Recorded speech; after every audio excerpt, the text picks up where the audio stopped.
Muito boa noite. Foi há um mês, sensivelmente a esta hora, começavam a ser encontrados corpos.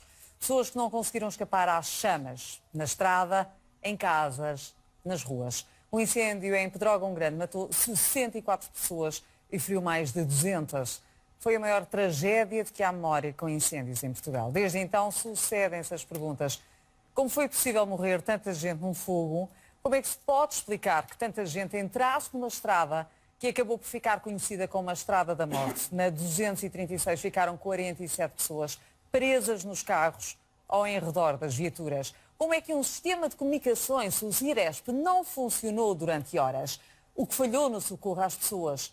O fogo terá tido origem em trovoada seca, como foi garantido, ou terá tido mão criminosa? Questões que têm levado a troca de acusações no último mês, com pedidos de demissão da Ministra da Administração Interna. Neste especial Informação, são nossos convidados Jaime Marta Soares, Presidente da Liga dos Bombeiros, Eugénio Sequeira, ambientalista, Ricardo Ribeiro, Presidente da ASPRO-Civil, Associação Portuguesa de Técnicos de Segurança e Proteção Civil, e ainda Miguel Almeida, que é engenheiro e investigador de incêndios. Mas nesta altura há que fazer um ponto da situação, já que o país está a ser atingido por incêndios em alguns pontos do continente, nomeadamente no distrito da Guarda, onde já há estradas cortadas. Jorge Esteves, olá viva, muito boa noite. Ponto da situação nesta altura. Boa noite.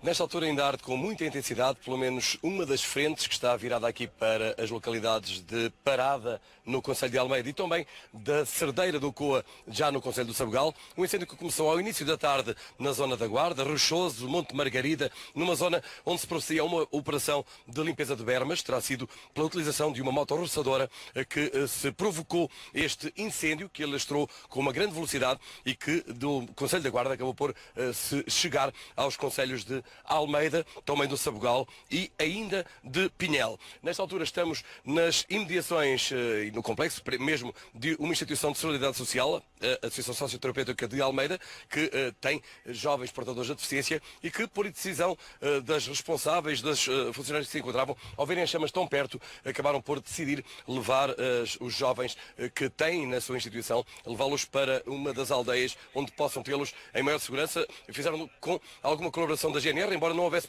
propriamente uma decisão da viatura de comando e comunicação dos bombeiros. Está o próprio Secretário de Estado da Administração Interna, que esteve reunido com os Presidentes da Câmara de Almeida, também da Guarda. Tem estado reunido com o Comandante Operacional Distrital a tentar apurar-se, ele chegou há muito pouco tempo, a fazer um ponto de situação, tentar apurar aquilo que se segue, naquilo que era também uma previsão de que com o cair da noite as coisas ficassem mais fáceis para o combate às chamas, depois de muitas dificuldades com ventos bastante turbulentos que trouxeram as chamas muito rapidamente para esta vasta área, não fazendo propriamente frentes inteiras de fogo, mas alastrando para vários polos em que foi muito difícil colocar meios naquela altura e também numa situação em que não havia muitos meios disponíveis, muitos operacionais disponíveis. Havia vários incêndios também no próprio Distrito da Guarda, um às portas da... Soares, Eugénio Sequeira, Ricardo Ribeiro e ainda Miguel Almeida. Boa noite a todos, bem-vindos. Vou começar por vos perguntar, relativamente ao Ciresp. Há um mês, em Pedrógão, tivemos uma grande falha com o sistema de comunicações de emergência e agora voltámos a ter, neste grande incêndio, em Alijó. Jaime Marta Soares, comece por si. O Primeiro-Ministro diz que as falhas são inadmissíveis, mas repetem-se. Como é que isto pode ser justificado? Eu também não entendo. E também não entendo porque é que o Sr. Primeiro-Ministro diz isso e tem nas mãos deles a solução do problema. Que é? Que é, efetivamente, estudar bem, mandar estudar bem o que é que está a passar e decidir de uma melhoria desse equipamento. Repara, a Liga dos Bombeiros Portugueses, os bombeiros portugueses, fazem parte da Comissão de Utilizadores. Há 8 dias, há menos de 8 dias, reuniu a Comissão de Utilizadores, onde eu estive presente. Devia ser a 28ª reunião, foi a 5ª, que em 2 anos não reuniu. E reunia antes com mais frequência ou não? Reuniu, era obrigatoriamente reunir 3 em 3 meses. E isso E acontecia? reuniu durante um determinado período. Acabou há 2 anos, em março de 2015, salvo erro. E reunimos agora, estavam todos os utilizadores, estava a empresa fornecedora e estava o presidente da Comissão de Utilizadores. Em discussão aberta, foi apresentado um conjunto de situações absolutamente conhecidas, que não adiantavam nada pelo presidente dos utilizadores, e foi dada a palavra aos empresários, ao empresário responsável. Bem, e o que ele disse é que forneceu tudo o que estava no contrato. Que da parte deles não há nenhuma falta em relação ao contrato. Portanto, o contrato está a ser cumprido na íntegra? Cumprido na íntegra. Foi dito. E depois, várias perguntas, nomeadamente do Presidente da Liga, dos meus portugueses, várias interrogações, foi explicado pelo Presidente da Comissão de Utilizadores de que o Ciresp estava preparado para 25 equipas, para funcionamento de 25 equipas, já vai haver 400 e 500 a utilizar ao mesmo tempo. O que é que se quer dizer com isto? Que o Ciresp não está preparado para situações de grande emergência porque não foi calculado a dimensão dessas necessidades. Portanto, o que quer dizer que o Ciresp é uma ferramenta que nós nunca podemos contar em momentos de dificuldades, porque ele a qualquer momento deixa de funcionar e deixamos de ter comunicações. Deve o Estado denunciar este contrato? Bem, o Estado deve fazer aquilo que seja mais coincidente com a realidade e com as necessidades. Ora, se a empresa... Mas isso não iria por aí, porque o problema não será, efetivamente, de que não seja possível colocar o Ciresp a funcionar à dimensão das necessidades. Agora é preciso, efetivamente, saber se sim ou não. Eu acho que se não dá mais respostas porque efetivamente não foram desenvolvidas um acordo mais alargado para efetivamente colocar no terreno maior quantidade de possibilidades de funcionamento do Ciresp, de que, portanto, o Ciresp, da forma que está contratualizado, não está à dimensão das necessidades. Não está a responder às necessidades. A empresa diz que é possível colocar mais. Agora é preciso que efetivamente assumam. É preciso dinheiro. Miguel Almeida, e olhando também para trás, tendo em conta também a sua experiência no terreno, mas relativamente a esta matéria, quando houve a negociação do contrato, o Tribunal de Contas já chamava a atenção para algumas fragilidades deste sistema. Eu confesso que eu não acompanhei mas como é que se pode olhar para esta... E o preço disto? O preço é extremamente elevado, como nós estamos a ver, e para já o preço foi muito elevado porque foram já 64 mortos. Ricardo Ribeiro, nós logo no dia seguinte, no dia 18, estivemos em direto num especial de informação no telejornal e o Ricardo dizia logo que afastava de algum modo a possibilidade da causa ter sido trovoada seca. E apontava logo várias falhas. Mantém aquilo que disse. Sim, relativamente aqui até àquela questão do Ciresp, eu gostava também só de dizer 2 ou 3 coisas, que eram o seguinte. O Ciresp falhou em Petrógão, pelos vistos voltou a falhar hoje e, portanto, há qualquer coisa aqui que não está a funcionar bem. É verdade que neste momento o Governo está a trabalhar em cima de um relatório que foi efetuado pelo Governo anterior em 2014 e que já começou a tomar algumas medidas. E eu gostava de dizer 2 ou 3 coisas sobre isto. A primeira questão é que a rede Ciresp é uma boa rede, é uma boa medida e, na nossa opinião, deve-se trabalhar para garantir um bom funcionamento do Ciresp. Obviamente que não podemos ignorar que estas falhas condicionam a boa marcha das operações e dificultam, de alguma forma, as pessoas não conseguem comunicar umas com as outras, portanto, mas o que eu queria aqui... para conseguir evacuar povoações, se as comunicações falham e esta dúvida, deve ser de emergência e de alternativa, como é que se consegue? Não há questão nenhuma. Mas deve-se imputar responsabilidades diretas à operadora de telecomunicações, como está a acontecer? Na minha opinião, quando o contrato está a ser cumprido, esta questão tem que ser revista do ponto de vista contratual e tem que ser revista também do ponto de vista do funcionamento da rede enquanto estrutura base de apoio às operações de combate a incêndios e de outras. E deixe-me só dizer, isto que aconteceu não foram grandes calamidades, foram ao nível regional. Porque se fosse a nível nacional, meu Deus, nem sei o que é que aconteceria do ponto de vista deste comandamento. E, portanto, é necessário olhar para o Ciresp como uma rede interessante, uma rede boa e um bom investimento inicial. Contudo, o investimento não tem tido o retorno do ponto de vista da qualidade e do ponto de vista da garantia e da segurança, porque ainda agora Sim, alguém dizia... mas agora é que se fala mais, porque sabia-se que havia falhas, mas não com estas consequências. Essa era a última questão. É que o problema do Ciresp não é de hoje, nem é do ano passado, nem é de há 2 anos. Mas não com esta dimensão. Não, porque provavelmente nunca aconteceu um teatro de operações onde se juntaram uma série de condicionantes, por exemplo, a orografia, por exemplo, as condições meteorológicas, por exemplo, a falta de limpeza dos terrenos, etc, etc, etc. E, portanto, quando se juntou isto tudo, de facto, porque repare, no próprio relatório da empresa Ciresp, há algumas imprecisões que importa falar. Eles falam em 16 antenas e que só as 6 ou 7 é que colapsaram. Mas quando nós olhamos para o próprio mapa que está no relatório, percebemos que interferência diretamente no comandamento direto do teatro de operações são 8. Portanto, falharam 7, 6 e depois mais uma, só ficou uma. Essa ficou entupida. Porque as outras restantes só integraram o teatro de operações a quando da deslocação das equipas para lá e não quando estavam propriamente no teatro de operações. Como é que funciona nos outros países? Bom, os outros países alguns têm redes idênticas, outros têm outras soluções. Mas a verdade é que esta problemática que está aqui em cima da mesa tem por base. Por exemplo, ainda hoje aconteceu em Alijó, e que o presidente da Câmara de Alijó já estava aflito a dizer que as antenas estavam quase todas em modo local. Portanto, melhor dizendo, inope. Ora, se isto acontece, há que haver uma intervenção do próprio Governo relativamente a esta matéria, seja do ponto de vista contratual, seja do ponto de vista de rediscutir. Eu só gostava de comentar aqui o que disse aqui o nosso colega, muito rápido, que era isto. E isto é aquilo que muitas vezes acontece e que foi aqui falado, e que tem a ver com a desertificação do interior. E há uma relação clara entre os grandes incêndios e o local para onde as pessoas se deslocam.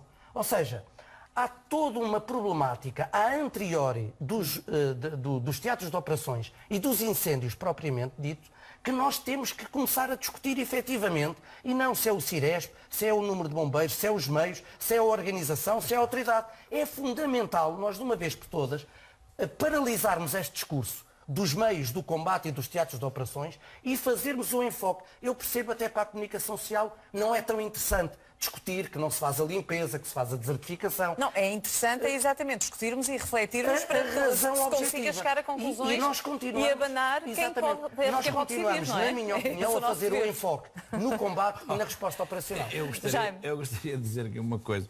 Eu não estou aqui nem para atacar ninguém, nem para defender ninguém. Claro. Mas uma coisa... Mas queremos é saber exatamente o que é que pode ser feito para que este tipo de situação não se repita, não é? O Ciresp falha em momentos cruciais, que pode estar na origem de situações gravíssimas e tem que se enfrentar a essa situação. Sim. E uma coisa que eu quero dizer, e volto a repetir, é que, e não estou aqui a defender ninguém, foi dito que o contrato estava a ser cumprido e não foi desmentido por parte de quem tem a responsabilidade dos utilizadores. E todos nós sabemos que é da Secretaria, do Ministério e da Administração Interna. E esta é que é a realidade concreta. Para que toda a gente consiga perceber, essa reunião aconteceu quando? Há menos de 8 dias, não sei que dia foi, mas eu estive lá presente. Portanto, já depois deste incêndio, não é? Pois, foi agora, a semana passada, foi a semana passada. Portanto, estava tudo... E a verdade é esta, eu imediatamente oficiei à Autoridade Nacional de Proteção Civil a avisar para esta situação e das consequências que poderiam daí advir. Portanto, esta é a realidade. O Ciresp tem que ter um tratamento rápido, imediato, e ninguém aqui, eu nunca disse que o Ciresp não possa ser reajustado e que possa ser um bom sistema. Agora, assim como está, não é um bom sistema. E passado um mês desta tragédia de Pedrógão, consegue entender, já há investigações em curso, é óbvio, mas que ainda se saiba tão pouco e que haja, e acima de tudo, troca de acusações? Deixe-me dizer outra coisa. Eu sou frontalmente contra a utilização do incêndio de Pedrógão Grande como arma de arremesso político. Eu acho isso inaceitável. Absolutamente inaceitável. Os partidos políticos, em vez de se preocuparem em juntarem-se para encontrar soluções para resolver o problema dos portugueses, andam a degladiar-se para fazer um aproveitamento desta desgraça e, na minha opinião, não têm respeito Nem por aqueles que morreram, nem por aqueles que... O Presidente da dos República familiares. disse hoje, admitiu hoje Esta é a que minha os opinião. poderes públicos falharam no combate aos O Estado incêndios. falhou totalmente. E pede um compromisso o Estado nacional. falhou totalmente. E esse compromisso nacional, que ouçam ao menos, que não me ouçam a mim, mas que ouçam o Sr. Presidente da República. Agora, fico admirado que os cientistas, experts na matéria, toda a gente, a falar numa coisa que há pessoas que já falaram nisto há 40 anos. O problema está a montante. O problema está numa floresta que não tem qualquer planeamento, não há ordenamento florestal. Nós temos de tomar uma... E se tem feito isto ao longo dos anos, e recordo-me que um ministro que há 15, 20 anos, ministro da Agricultura, que são, na minha opinião, os grandes responsáveis por esta situação em Portugal, todos os ministérios da Agricultura ao longo dos anos, que nunca fizeram nada para desenvolver a nossa floresta, e o que é que acontece? Excepto quando houve um primeiro-ministro que disse que a nossa floresta era o petróleo verde e criou um conjunto de situações que levaram a muitas infraestruturas, mas que isso, efetivamente, acabou. É um tema recorrente, realmente, o ordenamento florestal, mas estamos perante situações que não tinham existido até hoje, com tantas vítimas mortais. Sim, mas isto, infelizmente, a qualquer momento, repare-se que em Sintra, como disse há bocado a professora, morreram 21. E em Águeda, que há cerca de 20 anos, morreram 16. Sim. Portanto, isso são situações que podem acontecer a qualquer momento. Agora, nós temos os responsáveis pelos vários setores, têm que fazer tudo o que estiver ao seu alcance para evitar que essas coisas aconteçam. E onde é que está o perigo de tudo isto? Está no mau tratamento da floresta. Exatamente. O que é que se podia esperar com altas temperaturas, baixa taxa de umidade, ventos atípicos, a superar a velocidades entre 100 e 120 km a hora, não viesse a acontecer aquilo. Eu nunca vi um incêndio daquela dimensão, mas nós temos que estar preparados para que não possa haver uma mancha florestal tão contínua, como aqui foi dito. Não há agricultura, a agricultura desapareceu. Nos locais onde o fogo até parava, onde havia umidade, onde havia um conjunto de descontinuidade. Sente que cerca de 3% da floresta é que é a propriedade do Estado. Boa amiga, nós já o devíamos ter feito. Porque isto que se diz hoje, há muito boa gente que há 40 anos já o dizia. Concretamente, até agora, o Governo encomendou o relatório, aguarda respostas. Já se pode dizer exatamente onde é que o fogo começou?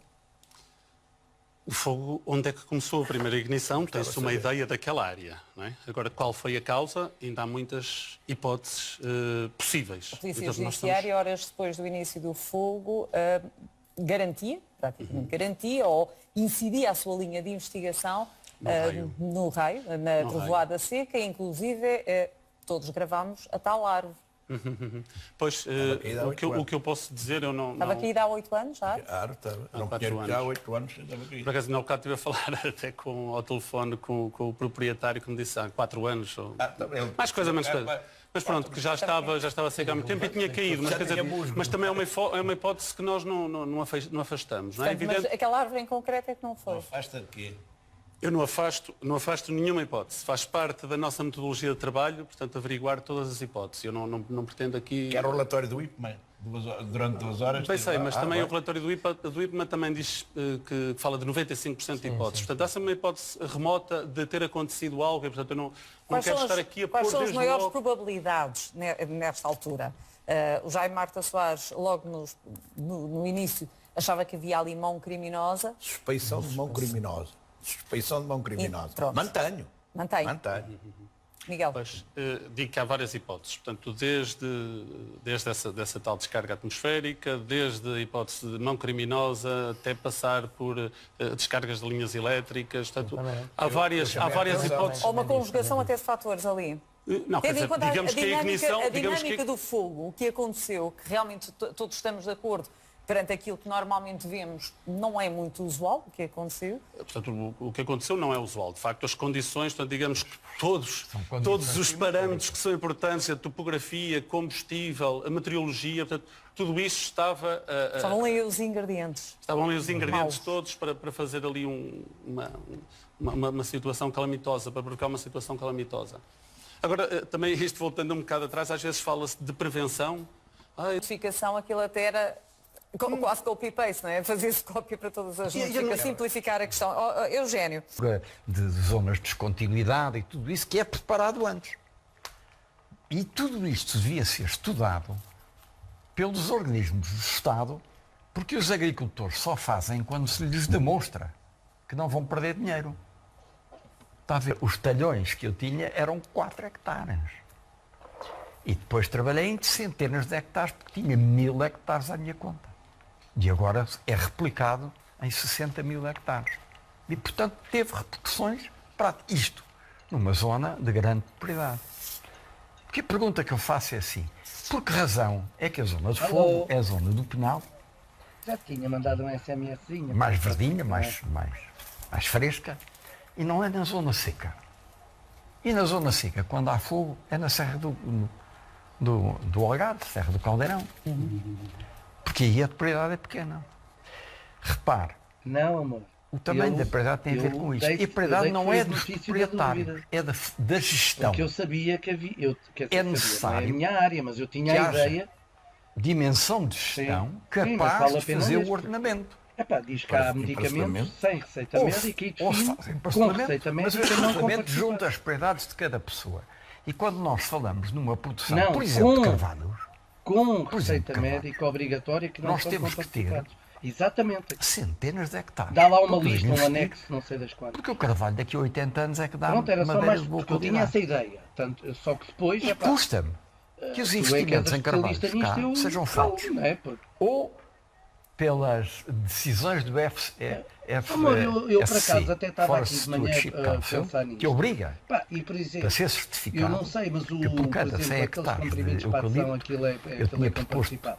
20% fosse carvalhos, mas são só 10. Mas de qualquer maneira são 10.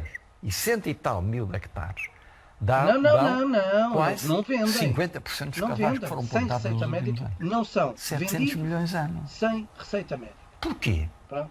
E, portanto, Então nós não temos capacidade eu para julguei ter é que eles não carvalho. fossem comparticipados quando Então vamos definir a comprar a receita médica. França e a Alemanha. Os nossos sabia. carvalhos, o Quercus Não Rola, sabia. o Alvarinho. O que é que Pronto, está várias- aqui? várias Isto é o situações. problema. São situações gravíssimas que não se Pronto, mas de qualquer discutem. maneira há um As anexo pessoas vão de buscar o Ciresp, que tem a medicamentos culpa, que a falha não do Ciresp, são comparticipados a e que política só E a tal podem vender conjugação com de receita fatores, E não é, ninguém Sequeira? está disponível para Mas pronto, discutir a sério este de problema. qualquer que maneira, tem que ser resolvido o agora. essencial é que a temos esmagadora mais- maioria É o facto deles daqui a 30 anos. E Claro. têm mais receita grave. médica, são Só para É terminar, com a alteração climática, isto vai agravar cada vez mais. deixa-me ouvir Então, o Ricardo Ribeiro Mas não anda relativamente agora, a esta matéria, porque estamos a aproximar, infelizmente, E rapidamente, do ou só final gostava do de- debate. de dar aqui mostrar aqui duas coisas e Então, de certa vai, maneira eu até daqui um sintetiza o que bocadinho também aqui já saio foi. daqui, Esta depois lá mais era para o a final. situação Lá mais para o na final. Europa Lá mais para o final. Portanto, só para levantar, só mais um bocadinho. em E já- 2010. Assim mesmo. Se nós verificarmos, perdão, em 2000. Em 2000 era esta. Quanto mais escura, maior o número de área ardida. Isto em 2000.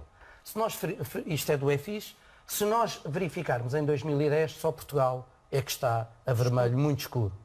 E, portanto, percebe-se que alguém aqui não fez o trabalho de casa. Era aquilo que nestes o últimos Eugénio anos. dizia logo Pronto. no início do Segunda programa, questão, não é? para mostrar, gostava de mostrar aqui duas coisas. Isto é a Lijol. Berma da estrada. Alguém não fez este trabalhinho de casa. Tinha 2 ou 3 fotografias destas para mostrar. Terceira questão. Estrada da Morte. Estava assim. E ficou assim. Portanto, esta é a realidade das coisas que nós temos que discutir. E por último, só para dizer aqui uma última questão, e que tem a ver com algumas das... Porque, como disse o Presidente da Liga, não é necessário ser cientista, não é? Isto é coisas do senso comum que são ditas há dezenas de anos. Qualquer bombeiro sabe isto, qualquer técnico de um gabinete técnico florestal sabe isto. Portanto, e repara uma coisa, hoje eram 7 da tarde, o ponto de situação da realidade operacional era esta. Tínhamos 211 ações operacionais em curso, 2.797 operacionais em trabalhos, 873 viaturas e 25 meios aéreos. E mesmo assim, tínhamos Isto essa quantidade de repete-se. incêndios. Desculpa interromper, multiplique isso para o dobro. Porque para ir e vir, pois, para ir e vir. Em 24 horas estão mais de 5 mil. Exatamente. Pois, porque também há que Portanto, substituir mas as reparem, pessoas, isto, não é? isto é o que acontece semana sim, semana não. O dispositivo está sempre, os bombeiros estão sempre no limite das suas capacidades. Portanto, o que nós temos fazer o enfoque. Eu concordo que tem que também sempre olhar para a parte operacional. Só que eu acho que nós, do ponto de vista operacional, estamos, eu já direi sofrível ou até melhor que sofrível. O que nós não podemos é, e tanto que temos, que nós quando depois chegamos à altura de fazer mobilizar o dispositivo responde. O problema é que, como foi dito, há incêndios que não são combatíveis. Têm que se levar à extinção. Não é possível. Mas, engenheiro, desculpa, não concordo consigo. Todos os incêndios são combatíveis. Alguns? São mais difíceis uns do que outros, mas todos Eu vou os dar incêndios 30 são segundos a cada um, porque estamos combatíveis. mesmo na reta final. Todos os incêndios são combatíveis. Perguntando... Agora, o Jaime problema... Marta Soares, só resta 30 segundos a cada um, sensivelmente, só para fazer uma última ronda. Deve a Proteção Civil coordenar mais, em vez de espantar? Sim, a Proteção Civil, a função dela é coordenar. Em qualquer parte da Europa ou do mundo é coordenar, só em Portugal é que comanda. O comandamento deve estar autonomizado em cada uma das suas estruturas e haver uma estrutura mãe que efetivamente coordene nos teatros de operações. Não pode ser de outra maneira. Está a falhar. Como? Está a falhar. Eu não quero neste momento dizer o que quer que seja nesse sentido. Está escrito, o nosso pensamento está escrito e tudo o que disser neste momento fica vinculado ao incêndio de droga. Eu isso não quero de forma nenhuma. Os governos civis fazem aqui falta? Os governos civis eram comissários políticos nos distritos, mas foram substituídos pelas CIM, as comunidades intermunicipais, que são presididas por um Presidente da Câmara eleito entre os Presidentes de Câmara naquela região. Isso não é uma questão, não é por aí que vem o mal ao mundo, de forma Miguel nenhuma. Almeida, a mesma questão. Que a NPC coordena e tem desempenhado bem o seu papel. Eu penso que há outros pilares que estão em falha, nomeadamente as populações. É um dos pilares. Mais um motivo não recebiam comunicações. Mais um motivo para terem capacidade de Tudo autoproteção. isto se resolve antes. A coordenação, por melhor que seja, quando atinge aquela dimensão, a única coisa que pode fazer é salvar pessoas. Mas não foi esta a pergunta que me foi feita. É completamente diferente dessa resposta. A resposta é a coordenação e o combate é para salvar pessoas. Defender as pessoas, que é o que tem que fazer, que é muito importante. Ricardo Ribeiro, muito rapidamente. Muito rapidamente, duas ou três notas. Quando nós temos um incêndio com uma evolução eruptiva, com ventos de 110 km, não é possível colocar bombeiros à frente de um incêndio destes. Tem que fazer outro tipo de ataque indireto, etc. E, portanto, não é combatível diretamente este incêndio. A outra questão... estamos de acordo. Então, mas não me deixou acabar a frase, era isso que eu estava a dizer. Todos os incêndios acabam por ser extintos, não é? Portanto, não me deixou dar o resto da explicação. Por último, só para terminar, alguém aqui colocou a questão, sabem que Castanheira, Pera e Pedrógão Grande não têm plano municipal de defesa da floresta contra incêndios? Não tem plano operacional municipal? O plano distrital de defesa da floresta contra incêndios do ICNF está onde? E a sua operacionalização? Estas é que são algumas das questões que têm que ser respondidas a anteriori da questão operacional. Senhores, muito obrigada. Infelizmente não temos mais tempo. Muito obrigada por terem participado neste especial informação. Quanto a si, obrigada pela atenção. Boa noite.